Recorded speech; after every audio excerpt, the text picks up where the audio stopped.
ভগবান কোন রসে বশ হয়ে থাকেন? ভগবান কোন রসে বশ হয়ে থাকেন? এই প্রশ্ন গত একাদশীতে করেছিলাম, কেউ হয়তো বলতে পেরেছে, কেউ পারেনি। এখানে আমি উত্তর দিচ্ছি। শ্রী ভগবান, এখানে লেখা আছে 8 নম্বর প্রশ্ন, শ্রী ভগবান কিসের বশ? ভগবান কিসের বশ? এখানে উত্তর, শ্রী ভগবান কিসের বশ? শুদ্ধ প্রেমের বশ। শুধু প্রেমের বশ বললে হবে না, প্রেম অনেক রকম প্রেম আছে। শুদ্ধ হাতে শুদ্ধ প্রেমের বশ ভগবান। বিনা প্রেম সে নাই মিলে নন্দলালা। আমার 8 ঘন্টা ধরে প্রশ্ন লিখছি, উত্তর এরকম লিখছি। আমার অন্তরে যা জোগাইছে মিথ্যা কিছু না, এই সত্য। ভগবান প্রেমের বশ কিনা? বিনা প্রেম সে নাই মিলে নন্দলালা। তাহলে শুদ্ধ প্রেমের বশ ভগবান। তাই তুমি স্বপন ছিলে না বলে এই কিছু প্রশ্ন এখানে বলছি। এখন শ্রী ভগবান কেন অবতার হন? ভগবান কেন অবতার হন? ভগবান কেন বা আসলেন? আপনারা জানেন সব যে ভগবান দুষ্টের দমন আর শিষ্টের পালনের জন্য। তা আজকে শ্রী গৌরাঙ্গ মহাপ্রভু কেন অবতার হলেন?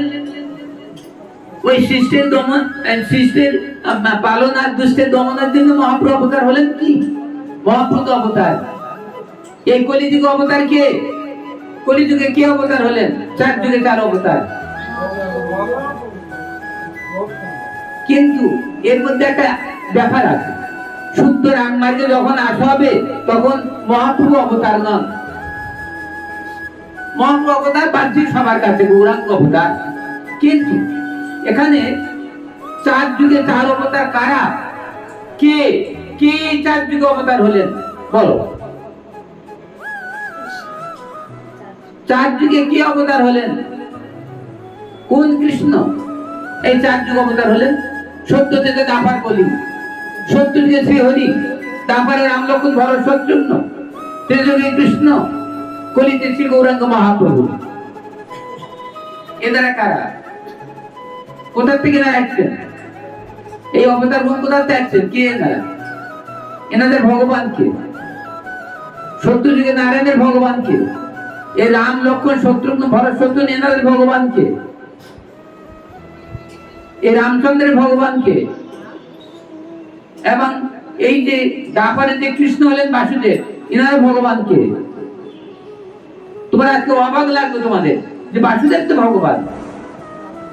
যে কংস কারাগারে যে কৃষ্ণ হলেন তিনি তো ভগবান। কুরুক্ষেত্রে যিনি মন্ত্র দিকে, যিনি কুরুক্ষেত্রে যুদ্ধ করালেন বা যা কিছু গীতা হলো সেটা ভগবান। আবার এনার ভগবান বলে কি আছে? আমার আজকে অবাক হয়ে আছে।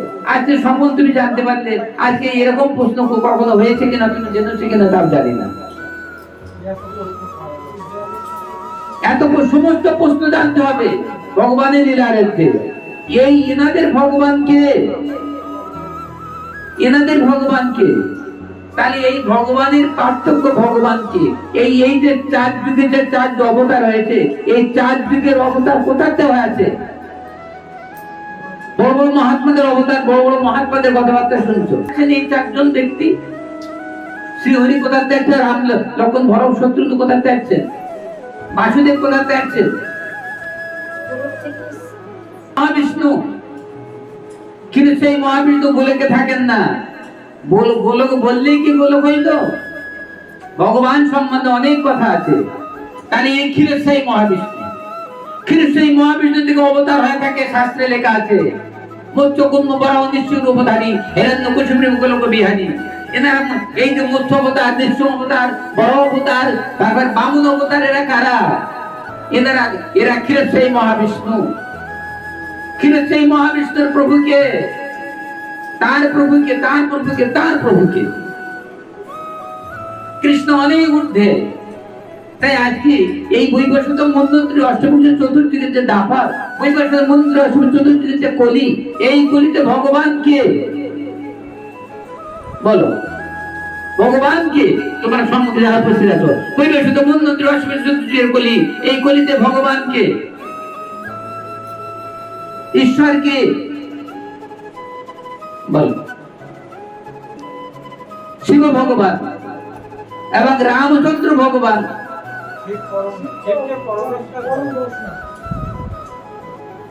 ভুল বলতে হয় না।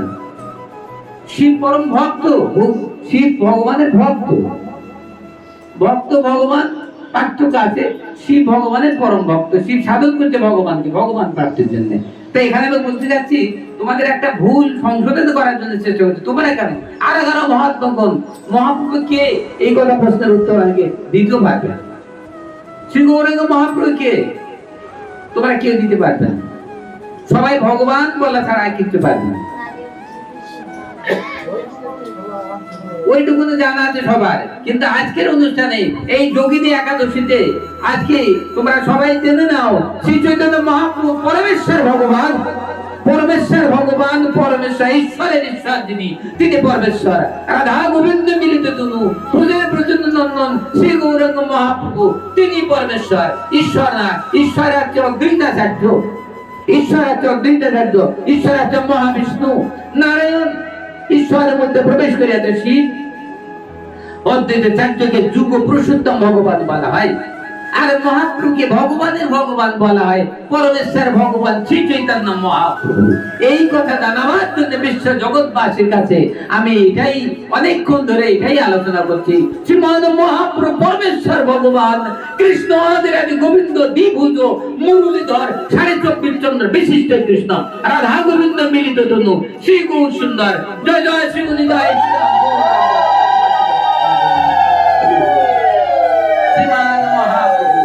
আজকে আমরা জানলেন এই মহাতি অনুষ্ঠান শ্রী চৈতন্য মহাপ্রভু পরমেশ্বর ভগবান, অদ্বৈত মহাবিষ্ণু। আমি আমার পদে লিখে আছি অদ্বৈত প্রভু মহিমা। জয় জয় জয় শ্রী অদ্বৈত শান্তি পুরনাথ, আরে মহাবিষ্ণু অবতার কলি যুগ মাধব, মহাবিষ্ণু অবতার কলি যুগ মাধব। আজকে সেই কলির যুগে ভগবান নারায়ণ অদ্বৈত রূপে, আর শিব দেখলেন, শিব তো ভগবানের ভক্ত, তাই শিব বলে, ও প্রভু আমি সব তোমার সঙ্গে তোমার সঙ্গী হইব। তাই ভগবানের দেবাদিদেব মহাদেব আবার ওই নারায়ণের সঙ্গে মিশে শিবের সঙ্গে থাকলেন, শিব মিশে অদ্বৈত প্রভুর সঙ্গে থাকলেন। আপনারা জানেন শ্রীমান মহাপ্রভুর যারা সঙ্গী আছেন, এরা কারা? এরা তারাই মহাপ্রভুর সঙ্গে আছে, তারাই আমরা কেউ নাই, ওরা তারাই। আপনারা জানেন তারা কারা? মুরারি গুপ্ত কে? মুরারি গুপ্ত হনুমান, তারাই ওই ভগবানের ভক্তরা। তাহলে এখানে যে এই যে সর্বস্বামীগণ যারা আছেন, এই যে জয়দেব সনাতন ভট্ট রঘুনাথ, শ্রী গোপাল ভট্ট দাস রঘুনাথ, তাহলে এনারা সব তারাই। তা আপনারা এখানে একটু একটা কথা, ওই জগন্নাথ দেবের ক্ষেত্রের কথা তোমার একটু বলা হয় নাই তো, একটু ক্ষেত্রের কথা সামান্য পাঠ করে গিয়েছে যে মহাপ্রভু এই কথা বললেন। তারপরে যখন উনি সরাতে দিতে যাচ্ছেন তখন বললেন মহাপ্রভু এইবার রঘুনাথ ঠিক ভোজন করেছে। তাহলে চিন্তা করে দেখলেন সব ত্যাগ করতে হবে, বিলাস বই ভ্রম। 20 নম্বর প্রশ্ন, ভগবানের সৃষ্টি কিভাবে হলো? আমরা যে পর্যন্ত ভগবানের নাম গুণাগুণ করছি, ভগবান সৃষ্টি কিভাবে হয়েছিল বলো? আমি উত্তর সমাধান দিচ্ছি করে অবশ্য। ভগবান কিভাবে সৃষ্টি হয়েছিল, ভগবানকে কে সৃষ্টি করিয়াছিল? প্রত্যেকের তৈরির একটা মূল কিছু আছে তো। আমাদের যে তৈরি করলেন ভগবান, আমাদের পিছনে স্পেট ডেট লেখা আছে, ওটা ভগবানের কে তৈরি করিয়াছিল, এবং ভগবানের পিছনে স্পেট ডেট কত দিনের আছে বলো? এটা আমাদের জানতে হবে। আমরা যাকে ভজন করে যার চরণে যাব, আমরা যাকে স্বামী রূপে যার বাড়িতে যাব, তার একটু ভালো করে দেখে শুনে যাচিয়ে বাছিয়ে, আগে জানেন আগেকার দিনে বাবা মা যা দেখে যায় তাই মেয়েরা দিত। তাই ওই দিন যখন স্বামী আসতো, ওই যখন যেত, ওই বাবারা বলতো, বাবা তুই চল, তুই যে মেয়ে সংসার করবি তুই যে দেখে নে। তখন এই ছেলে বাবার কথা মতো যেত। যখন বর হয়নি, ছেলে হিসেবে গিয়েছে, তখন এই মেয়ে না তার সহচরীতে নিয়ে ওই দরজার ফাঁক দিয়ে ওই বরটা ভালো করে দেখে নিত। ওই সবিতা, ও কবিতা, কে বলতে পারবে? গীতা বলতে পারবে? ভগবানকে কে তৈরি করিয়াছিল বলো তো তুমি? সমন বলো। আই রাত হয়ে যাচ্ছে না, কিসের রাত? রাত আবার কিসের? রাত্র 2টো বাজবে তখন একটা রাত বলা যায়, এখন তো রাত বলা যাবে না, সন্ধ্যা হয়েছে। এখন শোনো, আমার এই প্রশ্ন বেশি সময় করা যাবে না। এখন সব ভক্তদের রাত হওয়ার কথা বলছে, তাহলে রাতের চিন্তা আসছে। আমার তো কোনো রাতের চিন্তা নাই, 2টো না বাজা পর্যন্ত রাত বলে কিছু মনে হয় না। তাই আজকে এখানে আমি লিখছি এটা, যে ভগবানের সৃষ্টি নাই, তোমার এক কথা বলতে পারবে না, অনন্ত অসীম সৌন্দর্য যিনি, সৌন্দর্যের অধিকারী যিনি, অনন্ত গুণে যিনি গুণান্বিত ভগবান, তার কখনো সৃষ্টি নাই, কেউ তাকে সৃষ্টি করে নাই। এবং সমগ্র সৃষ্টির উৎস হচ্ছে ভগবান। ভগবান নিজে কখন সৃষ্টি হয়েছে ভগবানই জানেন না, বিশ্ব জগৎবাসী কেউ জানেন না।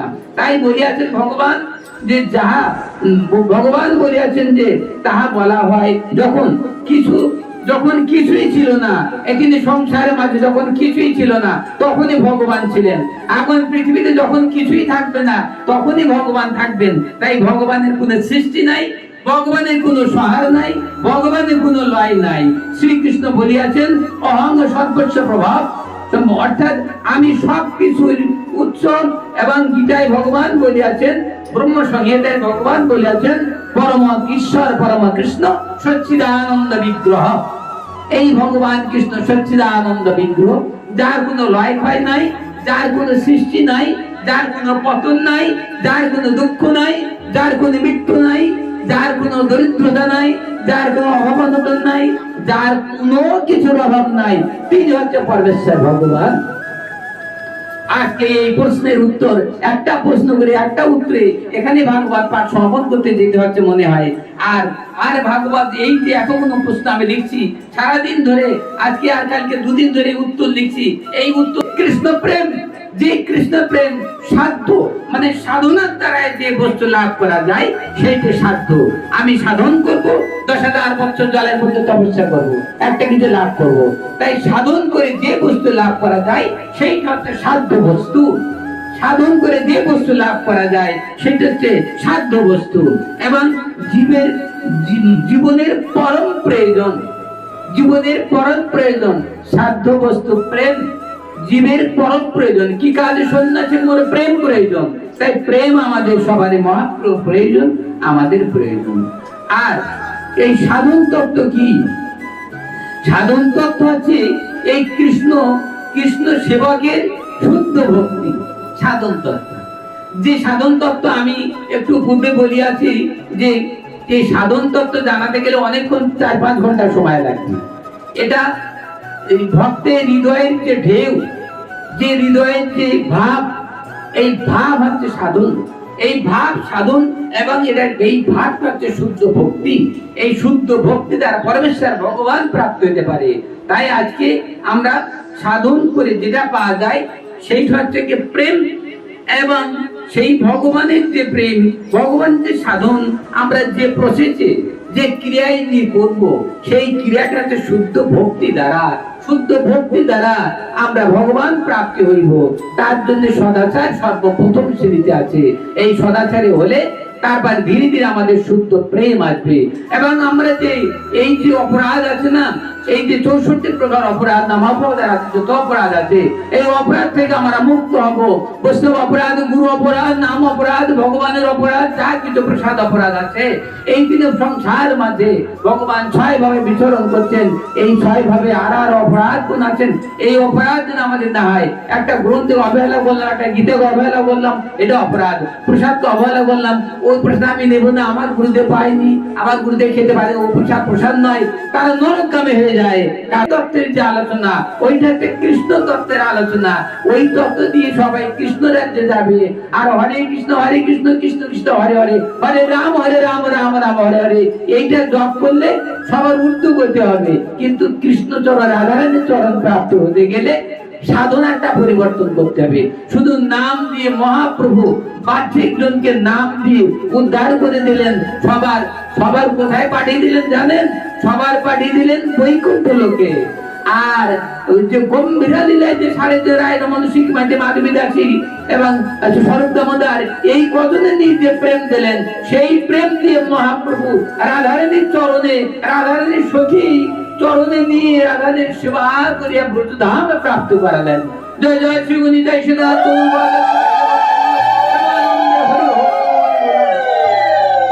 আজকের এই যোগিনী একাদশী মহাব্রতে আজকের জয় জয় রাধে কৃষ্ণ গোবিন্দ রাধে গোবিন্দ রাধে গোবিন্দ রাধে গোবিন্দ রাধে গোবিন্দ রাধে গোবিন্দ